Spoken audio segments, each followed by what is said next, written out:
You and Danny are the two probably most experienced wide receivers.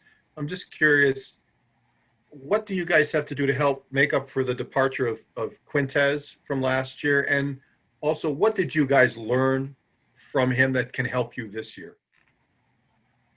Um, just kind of Q's attitude just coming into his attitude coming into the stadium every morning, just being that tough, like hard working, he's always working hard, always trying to do what's right, even and go further than that, like not just doing what's right, doing what's right, plus a little bit more than that. So just picking up on those type of habits. And then kind of just for me and Danny, it's just now it's our chance, now it's our opportunity to make plays. Last year you could kind of see glimpses, in one game it might be me, then one game it might be Danny, one game it might be AJ, but AJ's gone as well. But just kind of us having that opportunity this year to make plays, and just when our number is called, we just have to be ready for that chance. You mentioned Coach Whitted. When did you, or were you surprised that Coach Gilmore left? And when did you find out? And just what was your initial reaction? Because he had been around for a little bit on this staff. Mm-hmm. He kind of had a meeting with us, really. Like, it was a surprise to all of us. Like, it was a regular day, had like our normal meeting, and then he kind of just started off. But there's going to be a different meeting. And he just said he had like some things to take care of, like some personal things he needed to take care of. So it's like, you can't hold, like, everyone goes to something, and you're not always going to know what, like, is going through people's lives. But, you understand this is a business, though. Like, stuff happens, like people change all the time, and like especially if you want to go to that NFL, you could be friends, like you could be on the team one day and gone the next day, and it's just things like that. You just have to. But it was weird though. Like I wasn't shocked. I did something I wasn't expecting, because it came out the blue. Like we just having a normal meeting, kind of told us in there, but it was just like I said, it was just a surprise. Like none of us kind of were expecting it. Kendrick was asked this question, and you and he are leading that room right now, the two most experienced guys.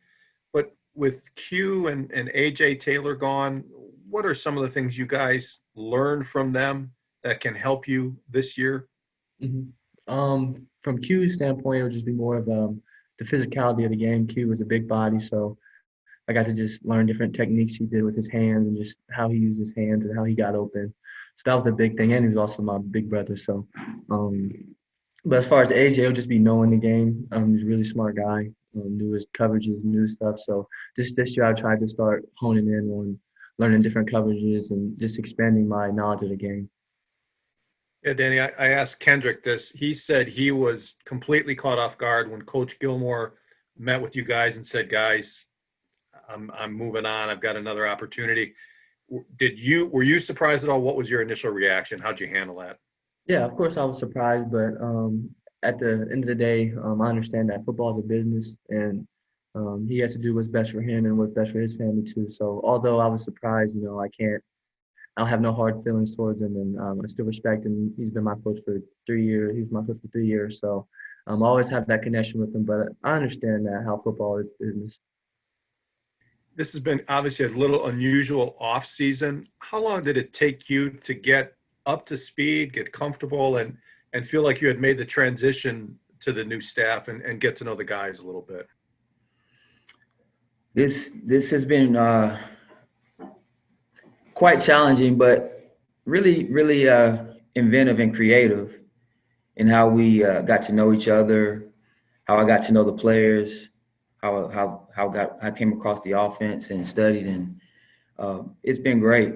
It's been really fun, to be quite honest, and we made the most of every situation as far as being apart from each other. And I tell you what, we have a great staff. We have very, very intelligent, knowledgeable football coaches on both sides of the ball. And I'm very, very fortunate to be here and very excited to be here and thankful to be here.